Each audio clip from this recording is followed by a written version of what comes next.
I can always tell what type of mood you're in by by the music.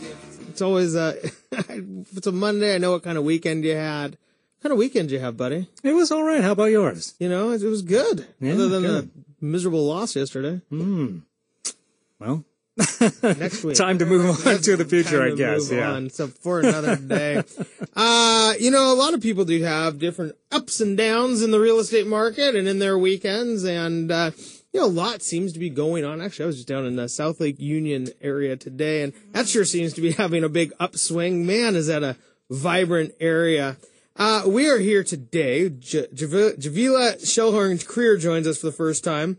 And you work a lot downtown condos, things of that nature. I do. I've worked downtown for the last 9 years, and I sold a lot of those shiny high-rise buildings. Yeah. Do you live downtown then? I don't anymore. I just moved. Yeah. I lived on Capitol Hill for 7 years, and Queen Anne before that, Belltown before that, and South Lake Union before it was popular. So Wow. 11 years ago. And now it's booming down there. South Lake Union is probably one of the most interesting, vibrant, gorgeous neighborhoods. Restaurants and shops and retail and wonderful things. Yeah. So when you start looking at these areas, you look at there's different areas of downtown. You look at the condo market, and there's maybe, South Lake Union, Belltown, maybe there's Queen Anne.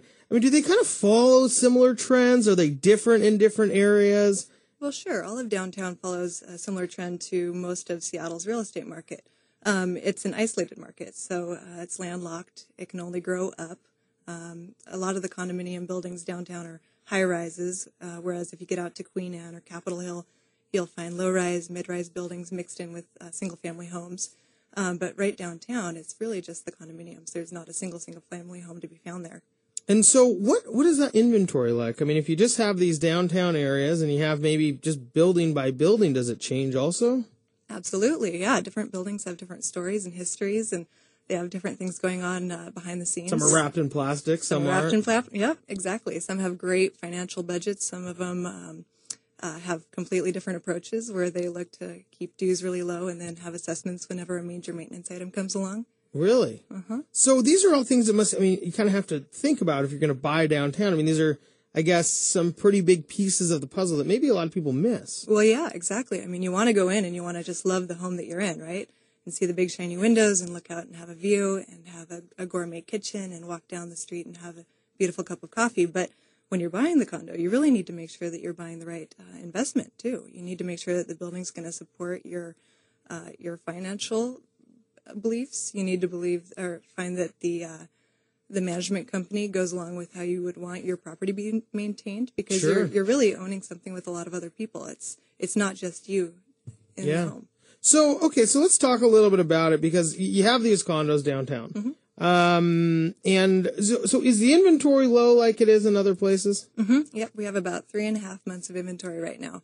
So if you were to look at downtown condominiums, there's about 150 on the market. The lowest price you could find is about $200,000. That's for a studio. They go all the way up to $8 million. Lots of the condos are if you look at the average price right now, it's just over $500,000. So that's right in the middle. So clearly there's lots of homes that are less expensive, and then many that are bringing that price up. I was online yesterday or 2 days ago, and I was looking at downtown condos because I think it's kind of fun. And, there's one in Capitol Hill or so. It's like $7 million. Yeah. You just look at some of these penthouses. They're incredible. This is like 7,000 square feet. It's a city block almost. Mm-hmm. And, it's kind of interesting to think, you think of those kind of in New York, or you think maybe in Chicago. You don't always think of like huge downtown penthouses in Seattle. There are quite a few, though. They just don't come on the market that often. So if people will buy a penthouse, they'll own it forever. But they do come on. You gotta look. Well, I just saw one the other day. They're very cool. So when you start looking at the prices, and not necessarily of the $5 million one I was looking at, but maybe to your average consumer, average home buyer, you said that some of those prices are kind of in that $500,000 range. Is that pretty stable now, or on the rise, or what do you see with prices right now? Well, that's our average. So if you're looking, and the way that we often track condominiums is by a price per square foot. So over the last 9 months or so, if you track the trend, it's usually between $400 and $500 a square foot. So that means you're buying a 1,000 square foot condo, it's $450,000, right? And of course, there will be homes that are way less than that, not as nice, and way higher than that, much nicer. But yeah, I think that for your average consumer going to downtown, you're expecting to spend, maybe $300,000 to $500,000 for a one bedroom, maybe starting at 500 up into the millions for a two bedroom. Are a lot of, when you look at the price points, it seems like you said, you can kind of go from inexpensive to more expensive. Mm-hmm. You kind of get the whole gamut. So when you start looking at the people who are buying these, I mean, the one thing I always think of is, if you look downtown, there's not a lot of like schools downtown, like in downtown Seattle, right? Well, you're right. I actually think that one of the silver linings of our down market was that people who bought condominiums intending to just have them while they were young and single and then move out to the suburbs when they started a family found that they weren't able to do that. They needed to stay in the place that they owned. And so as a result, we're starting to see more families starting to be in condominiums. There's babies and toddlers and even kids, sometimes more than one. Even kids? Yeah, it's shocking. It's totally a different world. And so that's kind of neat because first come the families, then come the amenities to have the families. So do you see that the typical buyer is changing then over the last maybe 5 to 7 years? No, for the buyers that are buying for owner occupancy, so not your investor buyer, but the person who's buying to really live down there, it still is primarily young single professionals. And then the move down buyer, the person who's lived in a big house, they've already done the yard work and the maintenance. And so the kids, the people with kids are really more of stuck there rather than moving there with It's going to be our new trend. Yeah. It's a new trend. The trend is now they're trying to get out. Right. Maybe they need to talk to Wes. And there you go. We're here at Javila Schelhorn-Creer, and so when I guess when the demographics start changing, that really is. I guess downtown Seattle is not necessarily the family-friendly area, though. We hope it changes. And, actually, you brought up South Lake Union. I think that part of the game plan with South Lake Union has always been to attract more families and to ultimately have the infrastructure, the playgrounds and the parks and the schools and that type of thing. Have they put a school in South Lake Union? No. Like elementary school? No. It's kind of like a major piece to that, isn't it? Mm-hmm. It is a major piece to it. No, the closest schools would be Queen Anne or Capitol Hill, so it's still a bit of a hike. Yeah. So, I guess that just kind of interesting. Like, yeah, we're going to have kids. School, big part. What other things do people need to really look out for when they're considering maybe a condo purchase? Well, review your documents. So when you purchase a condominium, within a week or 2 weeks, you'll get a big packet of papers, and it gives you everything that you need to know about the building. So really look it over and know the way to read it. Find an agent who can help you with it if you don't know how to read it. Look at the budget in a really practical sense. Look at the rules and regulations and restrictions. Make sure that you're able to do what you want to do with the home.